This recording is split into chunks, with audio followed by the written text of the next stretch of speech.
देखिए दोस्तों, चक्रवृद्धि ब्याज का ये सवाल, पहले सवाल में हमको दूसरे साल का चक्रवृद्धि ब्याज दिया है 420 और हमको मूलधन और CI माइनस SI और CI SI अमाउंट यानी कि मिश्रधन निकालना है। और दूसरे सवाल में हमको CI माइनस SI निकालना है। तो देखिए पहला सवाल। तो देखिए दोस्तों, हम पिछले भी वीडियो में अपने बताए थे कि रेट को क्या किया जाता है, मूलधन हम मानते हैं, कैसे रेट को भिन्न में बदलते हैं। जैसे 16 से ही 2/3% को भिन्न में बदलेंगे तो कितना आएगा, 1/6। अब क्या करेंगे, जो हर है इसको हर में और जितना भी समय दिया है उतना का स्क्वायर करते हैं। ठीक है दोस्तों, तो ये कितना हो गया 36 और 36 यूनिट हम क्या मानते हैं, मूलधन।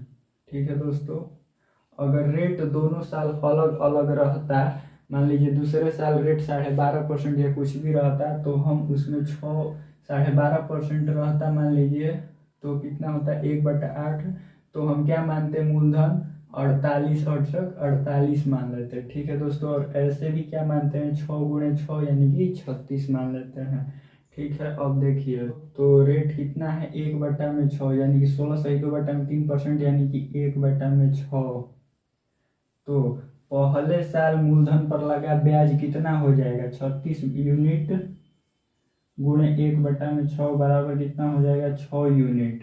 और दूसरे साल भी मूलधन पर लगा ब्याज कितना हो जाएगा 6 यूनिट। लेकिन दोस्तों चक्रवृद्धि ब्याज में दूसरे साल क्या होता है, ब्याज पर भी ब्याज लगता है, तो इसका 1/6 कितना हो जाएगा 1 यूनिट। ठीक है दोस्तों, अब बोला है दूसरे साल का ब्याज कितना है 420, हम लोग का दूसरे साल का ब्याज कितना आया 6 यूनिट और 1 यूनिट। दूसरे साल का चक्रवृद्धि ब्याज कितना आया 6 यूनिट प्लस 1 यूनिट यानी कि 7 यूनिट। ठीक है दोस्तों, तो देखिए 7 यूनिट बराबर किसके हैं 420 के, तो 1 यूनिट बराबर 60 के। ठीक है दोस्तों, तो अब हम मूलधन निकाल लेंगे। मूलधन क्या है 36 यूनिट, तो 36 यूनिट बराबर 36 × 60 कितना हो जाएगा 2160। ठीक है दोस्तों, अब CI माइनस SI निकल जाएगा। देखिए कैसे, CI क्या है दोस्तों 2 साल का, CI क्या है 6 6 12 1 13 यूनिट CI है।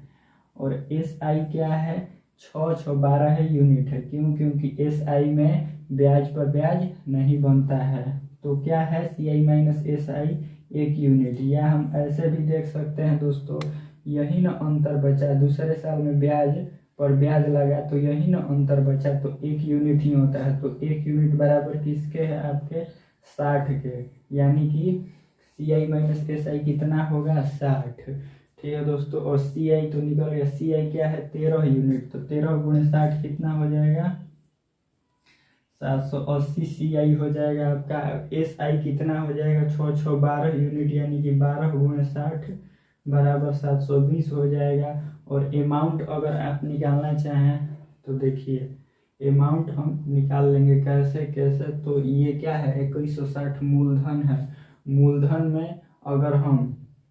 में अगर हम चक्रवृद्धि ब्याज जोड़ देंगे तो हमको अमाउंट निकल जाएगा दोस्तों। तो ठीक है, तो 2160 चाहे अगर मूलधन, अब मिश्रधन ये अमाउंट यानी कि मिश्रधन दोस्तों, इसमें तो 2 प्रकार का ना हो जाएगा। एक मूलधन में जो हम साधारण ब्याज जोड़ेंगे वो मिश्रधन एक अलग होगा, और एक मूलधन में जो हम चक्रवृद्धि ब्याज जोड़ेंगे तो वो मिश्रधन अलग होगा।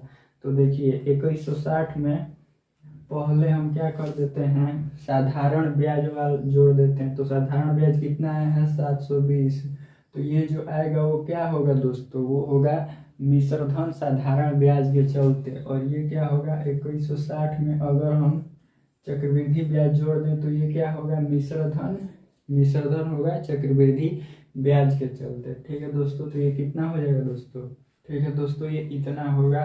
ठीक है, आपको इसमें कुछ भी दिक्कत हुआ तो कमेंट करिएगा। अब देखिए दूसरा सवाल। देखिए दोस्तों, दूसरे सवाल में रेट कितना है 15%, तो इसको हम भिन्न में बदलेंगे तो कितना होगा 15/100 यानी कि 3/20। तो हम क्या बोलते हैं दोस्तों, हर क्या होता है, हर का अब जितना समय दिया है, समय कितना दिया है 2 साल, तो इसका स्क्वायर कर देंगे यानी कि 400 यूनिट क्या मानेंगे हम मूलधन। ठीक है दोस्तों, अब देखिए रेट दोनों साल बराबर ही है 15% यानी कि 3/20। तो अब 400 यूनिट का 3/20 निकालेंगे तो कितना आएगा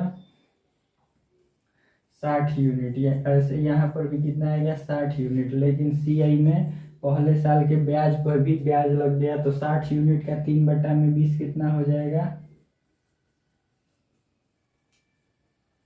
9 यूनिट। ठीक है दोस्तों, अब देखिए क्या पूछा है, CI माइनस SI हमसे पूछा है। तो CI माइनस SI क्या है, यही 9 यूनिट है।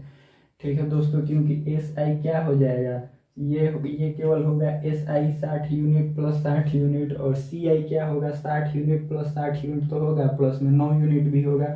यानी कि CI कितना अधिक है 9 यूनिट। तो हमको इसी 9 यूनिट का मान निकालना है दोस्तों। तो देखिए 400 यूनिट हम मूलधन माने थे और मूलधन कितना दिया है 8000। ठीक है, तो 1 यूनिट बराबर कितना हो जाएगा 20। ठीक है दोस्तों, तो वैसे ही 9 यूनिट बराबर 180 हमारा आंसर हो जाएगा। ठीक है दोस्तों, इसमें आपको कहीं भी कोई कुछ भी दिक्कत हो तो कमेंट जरूर कीजिएगा। धन्यवाद।